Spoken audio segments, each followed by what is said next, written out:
Côté pile, l'image d'un papa poule qui n'acceptait pas qu'on lui ait retiré la garde de son fils. Côté face, un homme qui a multiplié les recours, les menaces et les insultes envers son ex-compagne pendant des années. Cédric Prison, 42 ans, a été interpellé le 24 mars dernier dans une ville portugaise après une cavale qui a duré 5 jours. Il est soupçonné d'avoir tué la mère de son fils après l'avoir enlevé dans l'Aveyron, mais aussi de s'en être pris à sa compagne actuelle. Les corps des 2 femmes ont été retrouvés enterrés dans un lieu isolé au Portugal. Depuis plusieurs années, Cédric Prison dénonçait la perte de son droit de garde et criait à l'injustice sur les réseaux sociaux. Sur Facebook, il échangeait notamment avec d'autres pères séparés sur des groupes qui entretiennent des discours masculinistes. Alors comment ces mouvements de pères séparés alimentent la haine des femmes ? Le passage à l'acte du quadragénaire était-il prévisible ? Je suis Pauline Revenat, vous écoutez un nouvel épisode d'Affaires suivantes, le podcast inédit.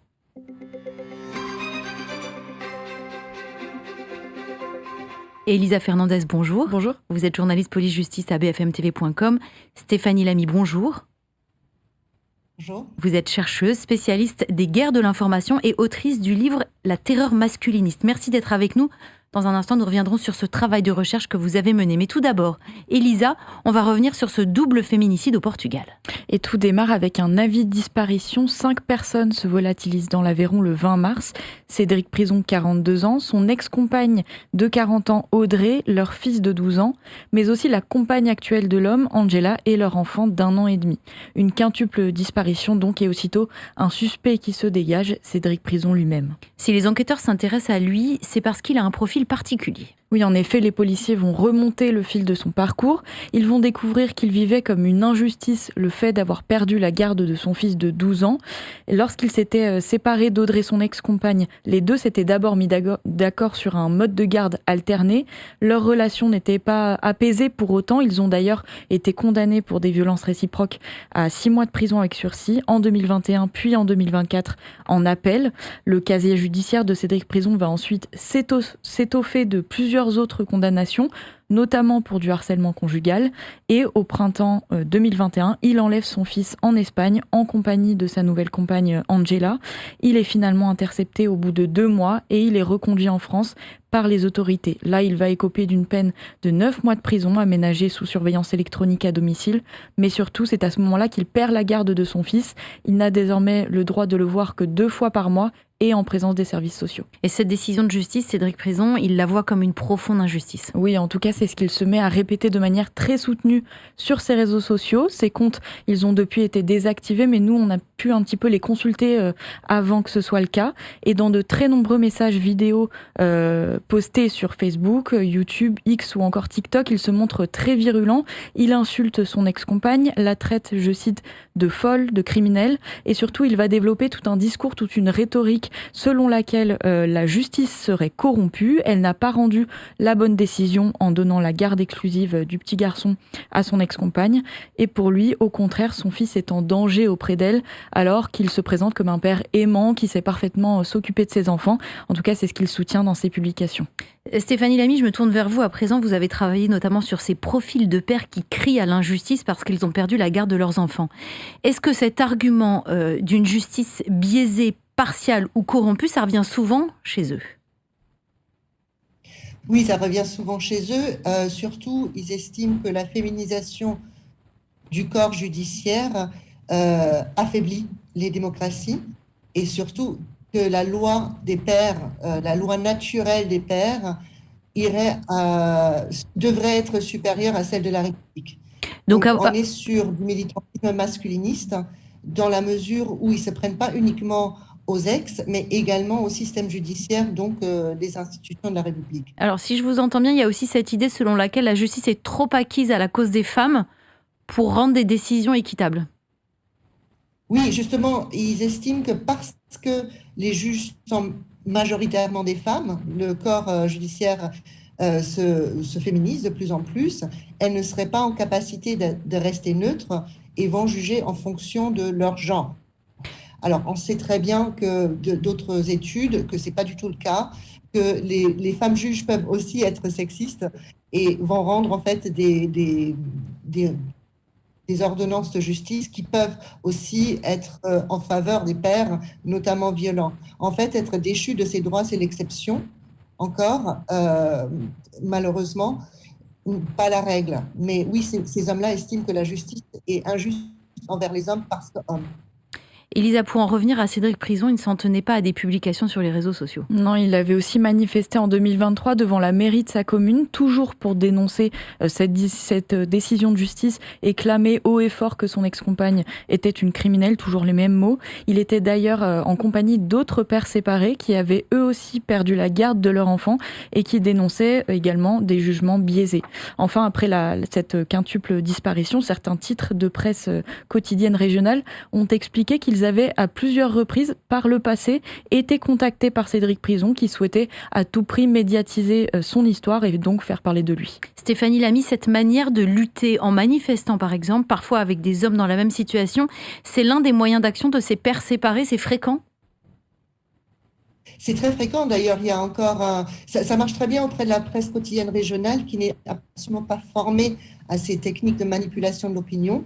En fait, c'est une technique assez connue qui s'appelle astroturfing, qui fait croire un engouement populaire autour de discours litigieux, de la désinformation. La désinformation ici étant que les pères seraient discriminés parce qu'hommes devant la justice. Donc, on va avoir des journalistes, surtout de la presse quotidienne régionale, qui vont se déplacer, filmer ces manifestations et donner en fait une audience, un écho à ces revendications qui sont fondées sur la désinformation. Jamais, d'ailleurs, on interroge les ex sur la situation exacte. Donc, ces articles de presse ou ces reportages dans la presse régionale vont sortir sans avoir l'avis de l'ex-compagne. Sans contradictoire, exactement. Voilà. Il y a eu des précédents en la matière. On pense par exemple aux hommes qui se sont perchés en haut des grues sur un chantier naval à Nantes en 2013. Quel était leur objectif à ces papas-là ? Alors, les objectifs de ces deux hommes qui se sont perchés sur la grue jaune étaient d'obtenir des lois qui instaurent la résidence alternée des enfants par défaut lors de toutes les séparations, alors que en fait, il faut stipuler que chaque cas est différent, qu'il faut juger en fonction des besoins de l'enfant, en fonction du contexte familial. Et surtout, il voulait botter en touche toute question de violence conjugale. Alors, on sait aussi que Serge Charnay, par exemple, l'un des pères Gru, avait déjà été condamné pour enlèvement de son enfant, son fils, et qui, après, l'a refait et a été condamné à 1 an de prison ferme. En descendant de la grue, ils ont d'ailleurs tenu des propos extrêmement sexistes à l'égard de la justice, à la ministre de la Justice, en disant que de toute manière, les femmes n'étaient pas en capacité de juger les hommes et les pères. Et on revient sur les premiers arguments. Elisa, l'enquête sur la disparition s'est accélérée le 24 mars dernier. 4 jours après la disparition, Cédric Prison est interpellé à Meda, au Portugal. En fait, il circulait à bord de sa voiture avec ses 2 enfants lorsqu'il s'est fait contrôler par la police locale. Il va fournir une identité, son fils va en donner une autre, et c'est ce qui va attirer l'attention des officiers de police qui vont réaliser qu'ils ont affaire à quelqu'un qui est soupçonné d'enlèvement, qui est activement recherché. Tout va s'enchaîner, il va être placé en garde à vue, puis les autorités portugaises vont retrouver les corps de son ex-compagne, de sa compagne actuelle, enterré dans un lieu isolé. Et quant à Cédric Prison, il est poursuivi au Portugal, notamment pour homicide aggravé et enlèvement. Ce qui pose aussi question, ce sont tous ces éléments qui ont été retrouvés dans sa voiture. Oui, des éléments qui laissent à penser que Cédric Prison avait prévu, planifié son départ. Effectivement, les autorités ont retrouvé tout un attirail dans sa voiture, plusieurs fausses plaques d'immatriculation, 17 000 € en liquide, une arme, de fausses pièces d'identité, des objets qui semblent indiquer qu'il s'était véritablement équipé avant de partir. Pour ce qui est de la manière dont il a tué les 2 victimes, les résultats d'autopsie sont tombés mercredi. Ils révèlent qu'elles sont mortes par asphyxie. Donc pour l'heure, Cédric Prison, il est toujours au Portugal. Il pourrait être extradé. Ce sont des démarches qui vont prendre du temps. Ces 2 enfants, quant à eux, ils ont été pris en charge ce jeudi et reconduits en France. Merci Elisa pour ces explications. Stéphanie Lamy, pour rappel, vous êtes chercheuse, militante. En 2024, vous avez publié un ouvrage qui s'appelle La terreur masculiniste, publié aux éditions du Détour. Vous avez fait des recherches notamment sur ces groupes de pères séparés. En quoi leur discours baigne dans le masculinisme ? Alors déjà, définir le masculinisme, c'est une branche de l'antiféminisme. Il y a plein de définitions différentes, mais toutes les définitions ont 2 choses en commun. On parle d'action collective, donc ce n'est pas juste le sexisme ou la misogynie, la haine des femmes à titre individuel, mais vraiment cette mise en commun de la haine des femmes et la mise en action, en pratique. Et de l'autre côté, c'est l'effacement total de la perspective des femmes. Donc l'androcentrisme, centré uniquement sur la souffrance masculine.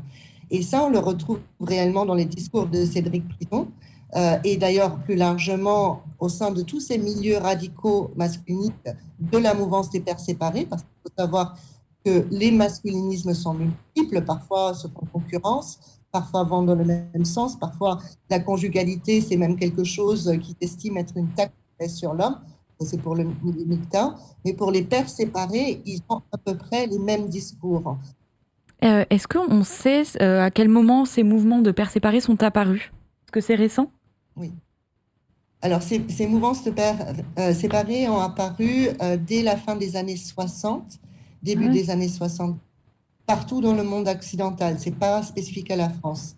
Donc, c'est en réaction aux avancées des droits des femmes, notamment en matière de divorce, de l'autorité parentale, qui était perçue et qui était d'ailleurs légalement l'autorité paternelle.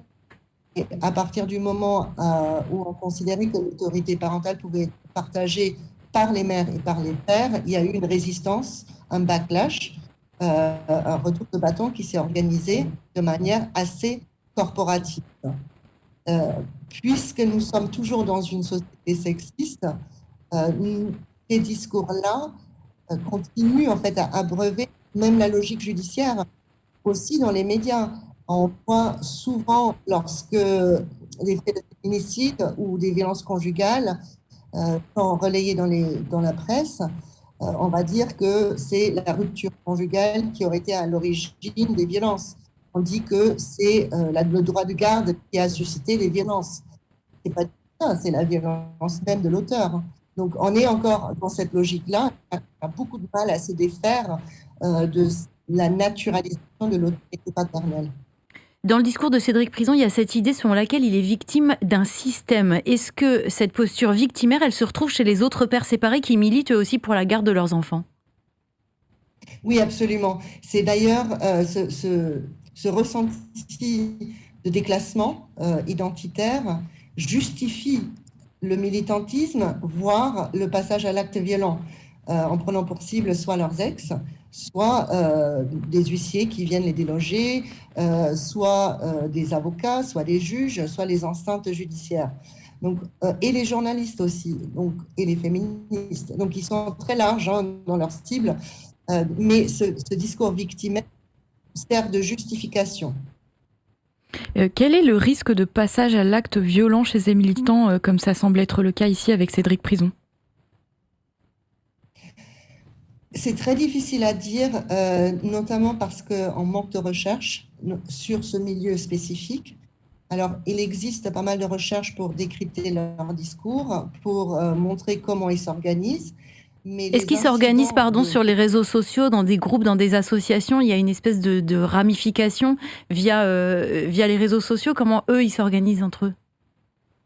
Il y a les deux. Donc, vous avez des associations qui ont pignon sur rue, vous avez des radios libertaires, vous avez des médias qui leur sont dédiés, vous avez des influenceurs, Papa Solo, vous avez également des éléments libres qui vont rejoindre différents groupes. Vous avez une critique à l'intérieur des groupes sur Facebook, par exemple, des organisations plus structurées, en disant que SOS Papa ne serait pas assez radical, qu'il faut du coup passer à l'acte. Donc, on est aussi dans des intentions multiples de ces hommes qui peuvent passer à l'acte sur leurs ex, ça c'est sûr. Merci Stéphanie Lamy pour votre éclairage et votre participation. Vous pouvez retrouver cet épisode, merci Elisa également, vous pouvez retrouver cet épisode et tous les autres sur bfmtv.com et les plateformes de streaming. Nous on se donne rendez-vous la semaine prochaine pour de nouvelles enquêtes dans Affaires suivantes, le podcast inédit.